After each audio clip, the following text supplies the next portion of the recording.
Oh, hi, I'm Dr. Yvonne Efeber. I'm a professor at Ohio State University, focusing on multiple myeloma, amyloidosis, and transplant. And hi there, I'm Tom Martin. I'm at the University of California, San Francisco. I'm interim chief of hematology, director of transplant, and co-director of the myeloma program. And we're here today to discuss a lot of things about multiple myeloma. So let's start. And we're going to have an overview of myeloma. Just talk a little bit about the complexity of the way patients present, and a little bit about maybe biology and prognosis. So let me start. So when patients present these days with myeloma, it's actually quite heterogeneous on how they present. Currently, with the new biochemical or the biomarkers for the diagnosis of myeloma, we can have actually patients be asymptomatic when we're initiating those therapies. Those are the patients who have light chain ratios of greater than 100, or have a bone marrow biopsy showing greater than 60% plasma cells, or have more than one bone lesion seen on MRI with a monoclonal protein.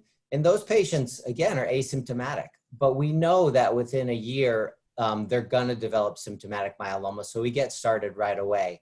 So we go from patients like that who are really asymptomatic, and I think it's actually easier to treat those patients because they tolerate everything better, to patients who more typically present with anemia, symptoms of fatigue, shortness of breath, and the anemia or the elevated total protein is what's found that basically takes them to their bone marrow biopsy and the diagnosis of myeloma.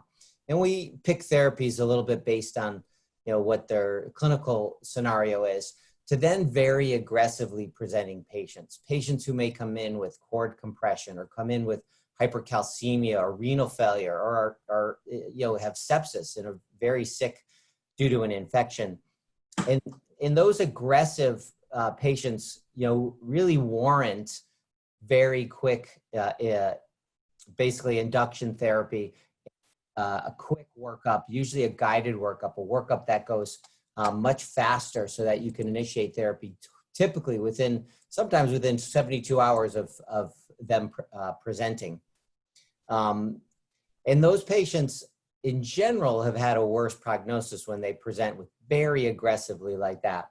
It's interesting, at ASCO this year, there was a poster on patients who presented in renal insufficiency. And actually, with the novel drugs that we have right now, we can actually turn around the renal insufficiency quite quickly. And in fact, their long-term prognosis is actually probably as good as those who don't present with renal insufficiency. So what do you think, Yvonne? Yeah, so I agree. And in addition to the these patients and their presentation, one of the things that's actually most important is looking at their risk assessment and what are the prognostic factors. And so what we have looked at the most is the cytogenetics. And so cytogenetics tell us a lot about their risk, whether they are high risk or standard risk. And high-risk patients are those with, 17p deletion or 53, deletion, translocation 414, 1416, 1420, LDH of greater than 2 times the institutional upper limit, and patients, of course, who have plasma cell leukemia. And one area that is of contention is the gain of 1Q. In some studies, those are listed as a high risk. In others, the studies, don't show that it may be a high risk. So even in some clinical trials like the BMT-CTN1401 that was completed a year ago, we excluded the gain of 1Q as part of high risk. But in the allo transplant, the BMT-CTN1302, we included those. So it's kind of a gray area too. So but those high risk, you know, features, the P53 deletion of 17p, 414, 1416, and 1420.